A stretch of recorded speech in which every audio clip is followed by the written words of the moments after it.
Fascism. It's bad. Hi, I'm American Johnson. This is Non-Compete. When I was a kid studying history in grade school in the 1990s, I was taught a relatively simple version of the rise and fall of fascism narrative. See, I was taught that the Nazis were the bad guys who took over Germany. That much is true. Americans were the good guys who got rid of those nasty Nazis in Germany, and then everyone lived happily ever after. I mean, sure, there are still some neo-Nazis here and there, but they're just the clownish villains in the over-the-top action movies, not to be taken seriously.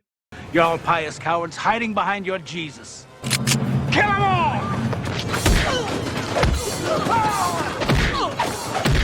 This was the narrative I found in my textbooks, on the History Channel, in the encyclopedia, pretty much everywhere I looked. It is up to them to regain their self-respect as a nation and to learn to live in a friendly manner with their neighbors. To remind them that much as we hate it, we shall stay in Germany until we have real guarantees that the next generation will grow up a sane and Christian people. Until I got to college and I took a class on the history of fascism in Europe, where the story got a lot more complex and disturbing.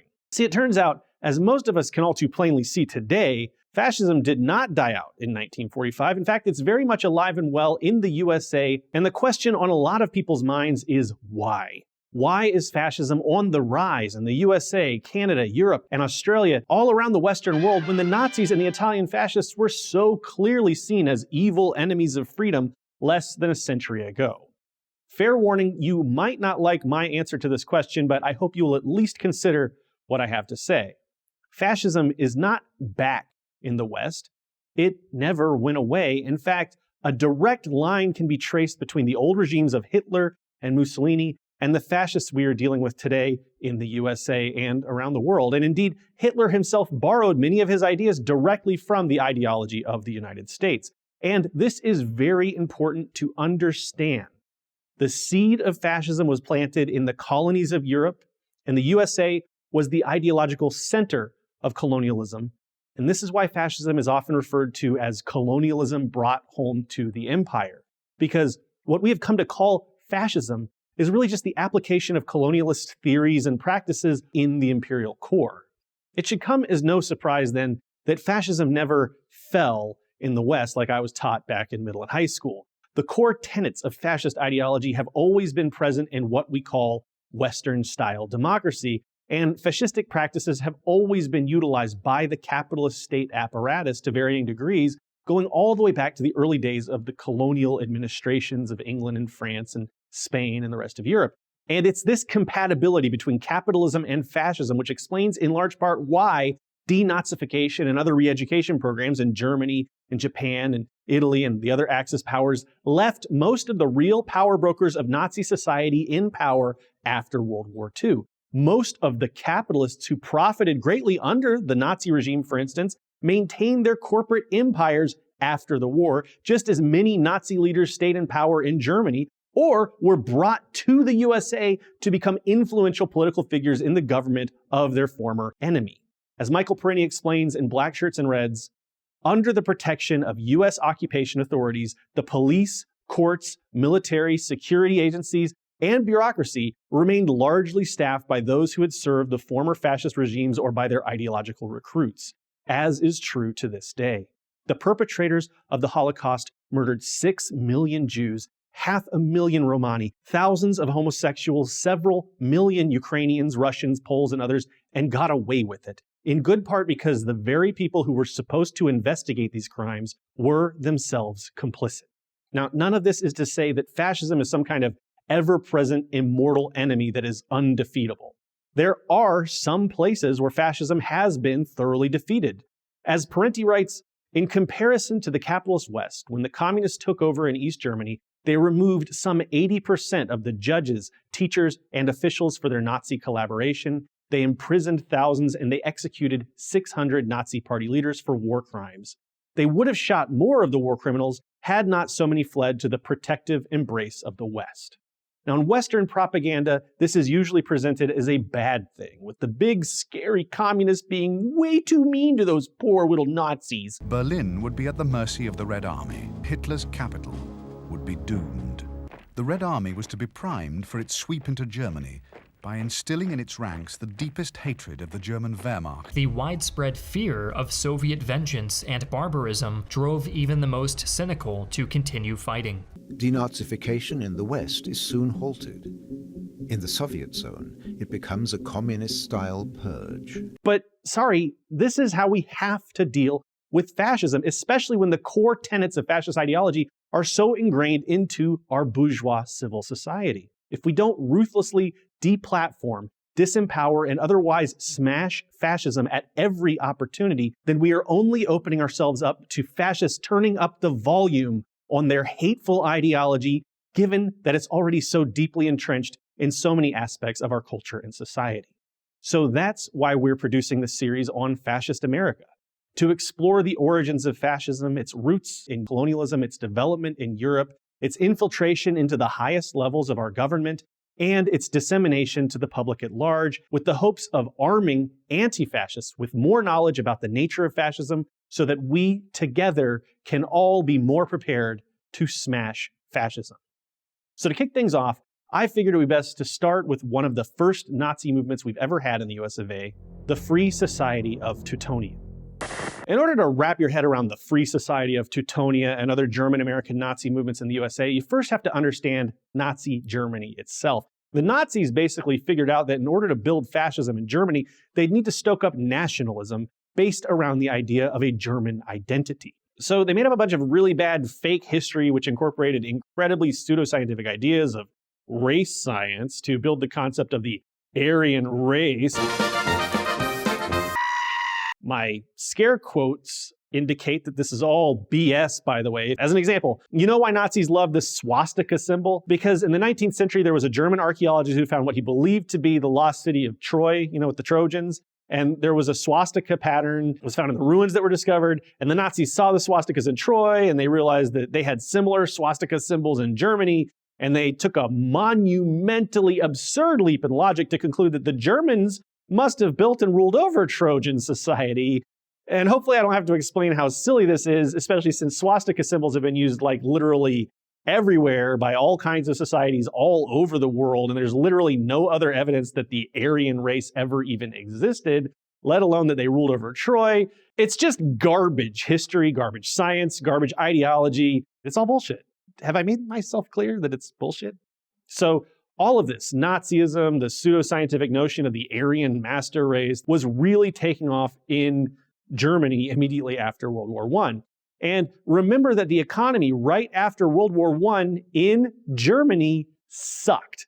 Inflation was buck wild. You might recall seeing photos of German people with like wheelbarrows full of money to buy a loaf of bread, or German kids using blocks of money as toys. That's how bad inflation got in Germany right after World War I, and millions of Germans were suffering. This led a lot of Germans to leave for better opportunities elsewhere in the world, and at the time, the United States was still a super popular destination for European immigrants. In fact, between 1919 and 1933, there were about 420,000 German immigrants to the USA. That's 1,000 times the weed number. Nice.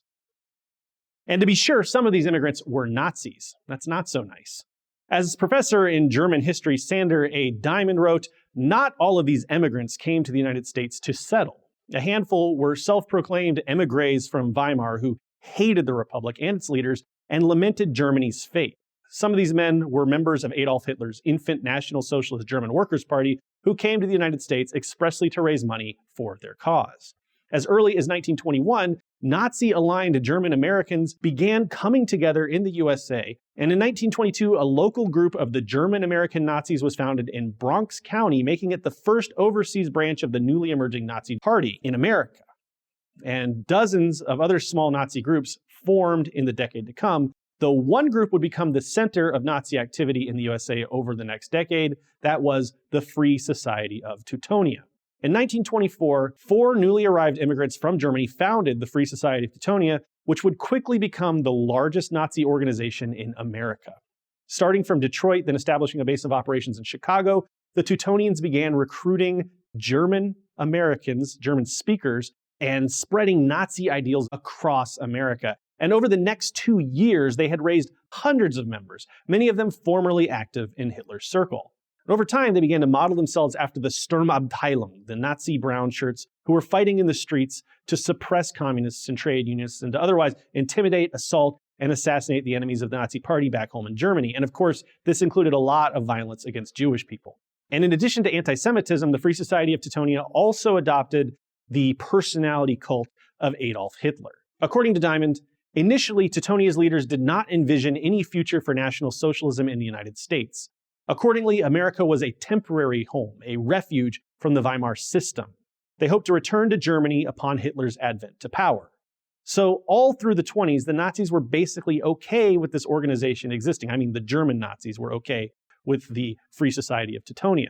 Hitler even sent them a thank you letter for a birthday gift, presumably a donation to the Nazi Party in Germany in 1925, writing, "If the affluent ones among the Germans and the Germans in foreign countries would sacrifice in equal proportion for the movement, Germany's situation would be different." Sorry, I'm not going to read Hitler's voice in like a serious tone. A year later, the name of the organization was changed to the Nationalistic Society of Teutonia, and the Teutonians remained in the good graces of the Führer from 1924 through 1930, with no real competition from any other major organizations in America. So Nazi elements in the USA movement began publishing newspapers and receiving huge donations from wealthy German Americans like a man named Edwin Emerson. Emerson had an exciting life. He followed Teddy Roosevelt's Rough Riders and their imperialist exploits in Cuba for Harper's Weekly. Then he later covered World War I from the Balkans for American newspapers, where he ended up spending the remainder of the war in a German prison camp. But I guess he didn't hold that against them. He remained a loyal German and soon became an ardent Nazi, founding National Socialist newspapers and eventually becoming a leader in the American Nazi movement.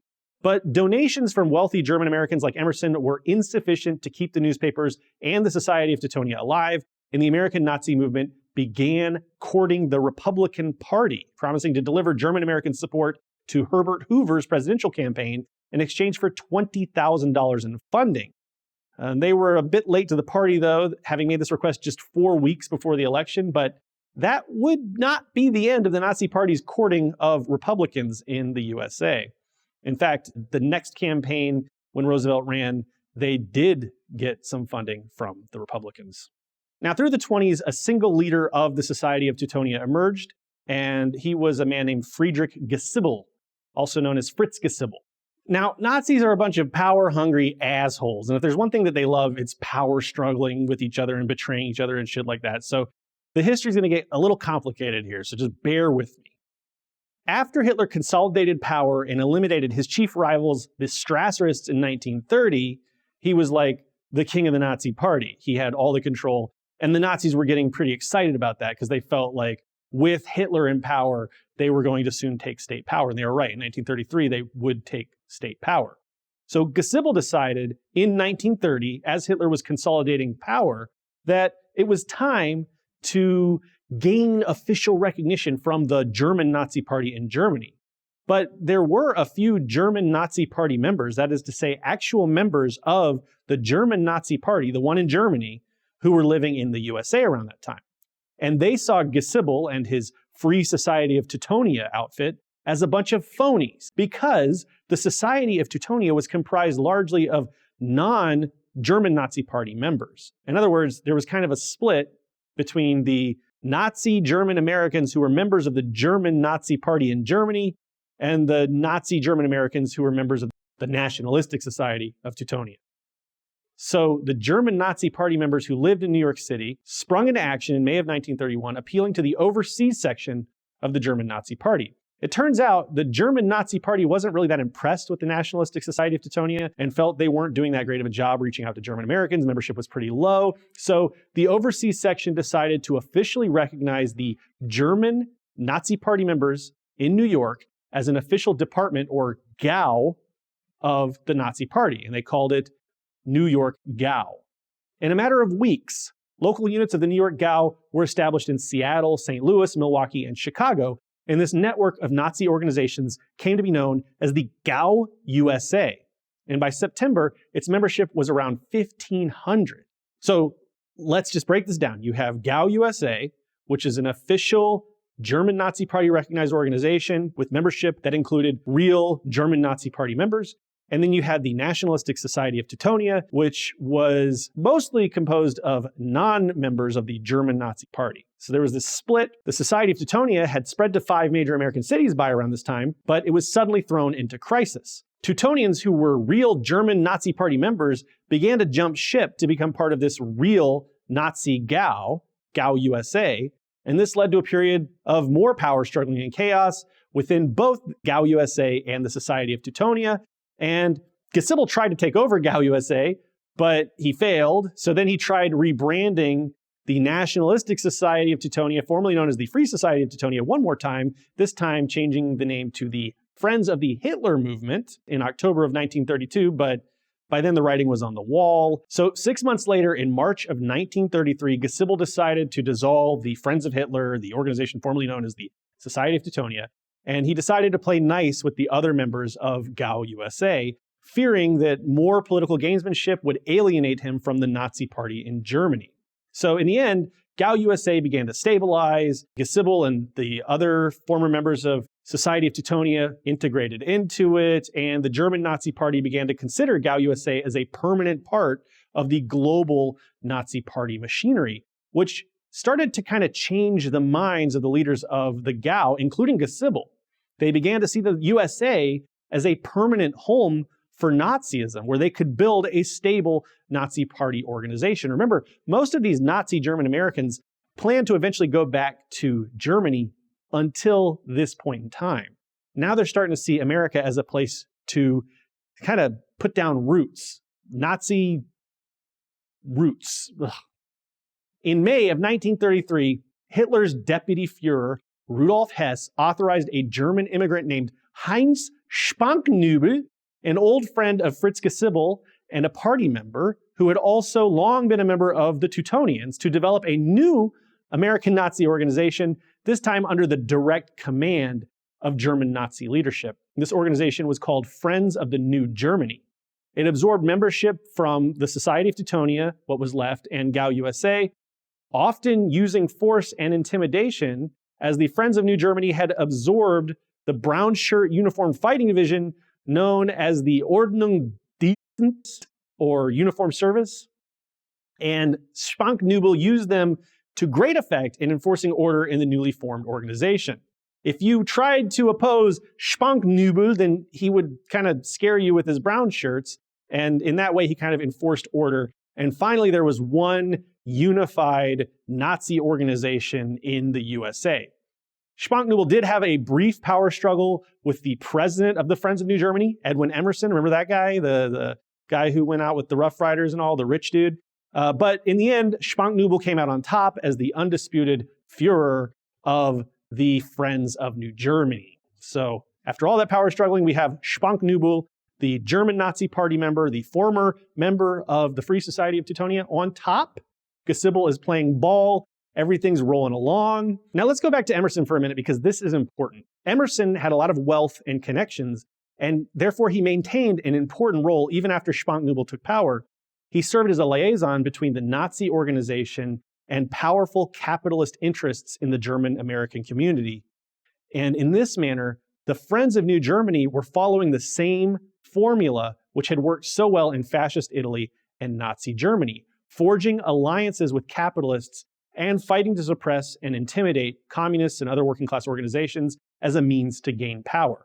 Of course, in America, this was all kind of isolated into a few pockets of the German American community, so they weren't quite as successful as Mussolini and Hitler, but it was a successful playbook, and it did allow the Friends of New Germany to grow a lot faster. So now we have a situation where Hitler has seized complete control of the state in Germany. His Nazi party has taken direct control of the Nazi apparatus in the USA, and the uniformed paramilitary wing, the brown shirts in America, are becoming increasingly organized and utilized. And even German American capitalists are starting to support the burgeoning Nazi organization in America. This brought German American Nazis under increasing government scrutiny, and Spanknübel was quickly indicted for failing to register as a foreign agent, prompting him to flee back to Germany. They spunked his ass. Now, it's important to recognize here that the issue that the American government had with the Friends of New Germany was not that they were Nazis, it's that they were working for a foreign power. That was the thing that was making the government nervous. They didn't want a foreign power building a big organization in the USA. There were other organizations like the KKK that were doing just fine in America at this time and weren't under nearly as much scrutiny. Anyway, Spanknübel was replaced by an interim president named Werner Haag until a permanent replacement could be found. And Haag reported to Berlin in September of 1935 that it's child's play to make good anti-Semites of the Americans. Tells you a little bit about the temperature of the room in the USA at the time.